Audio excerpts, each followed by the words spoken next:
Ms. Escobar. Thank you, Mr. Chairman. I want to close today by going back to what happened in Lafayette Square. On June 1st, Americans were shocked as they watched an incredible scene unfold.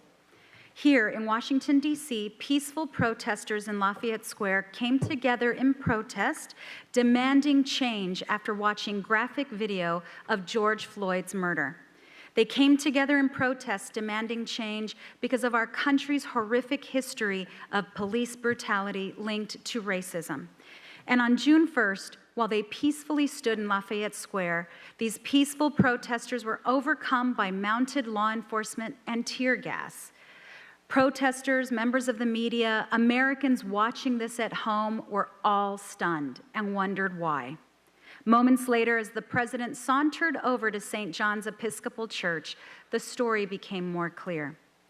We now know that in Lafayette Square, Attorney General Barr's department engaged in these tactics, forcibly removing protesters with tear gas and pepper spray, using stinger ball grenades, not to uphold the rule of law, not to protect Americans, but because the president wanted to pose for a picture. In other words, Attorney General Barr used the powers of the Justice Department to help the president's campaign film an ad. The president, rather than understand why he should feel shame for this, praised the horrific treatment of these protesters, tweeting, quote, "The protesters, agitators, anarchists, Antifa, and others were handled very easily by the Guard, DC Police, and SS. Great job," end quote. There was immediate nationwide outrage, including condemnation of this egregious abuse of power by Archbishop Wilton Gregory, General Jim Mattis, former Joint Chiefs of Staff Chairman Martin Dempsey, and Chairman Colin Powell, and a number of others. It couldn't be more clear that Attorney General Barr, as the president's chief enabler, is willing to lie and corrupt the department so that he can protect and promote the president's personal and political interests at all costs. We have heard today how Barr weaponized the Department of Justice to retaliate against states the president doesn't like. We have also heard today how the department is granting special favors to defendants who break the law, all because the U.S. attorney was afraid of President Trump. And he has reason to be afraid.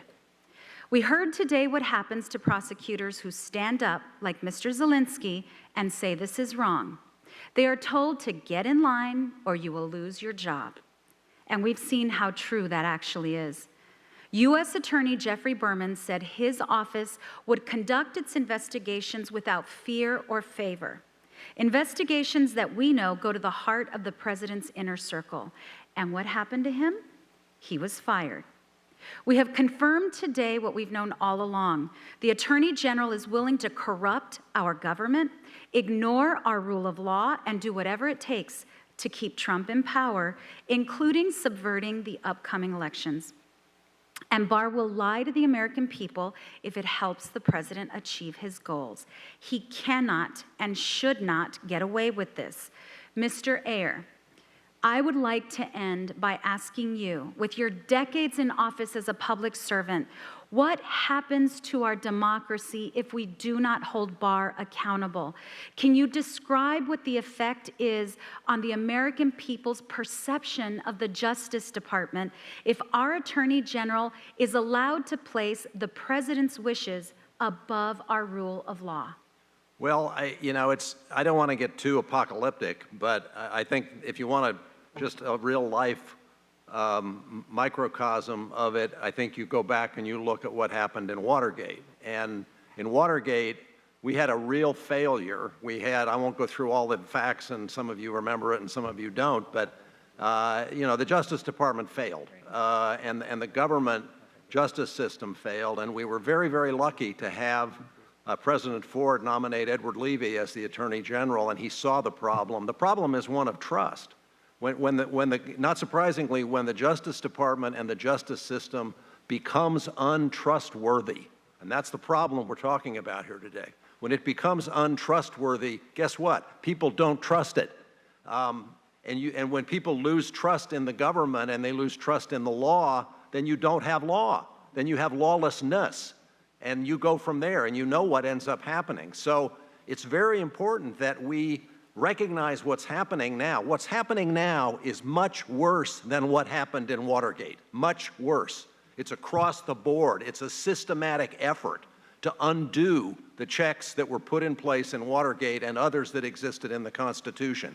And we need to do something about it. People need to stand up now and demand that something be done about it. This guy has got to go, and we need to get back on the track of having a system of justice where we care about doing it right and being fair and even-handed. Thank you, Mr. Ayer. And sadly, this hearing demonstrates that Mr. Barr isn't the only enabler of President Trump. He unfortunately has way too many. Thank you, Mr. Chairman. I yield back. The gentlelady yields back. Great senators. Hi, Chuck. He used to love me when I was a Democrat, you know.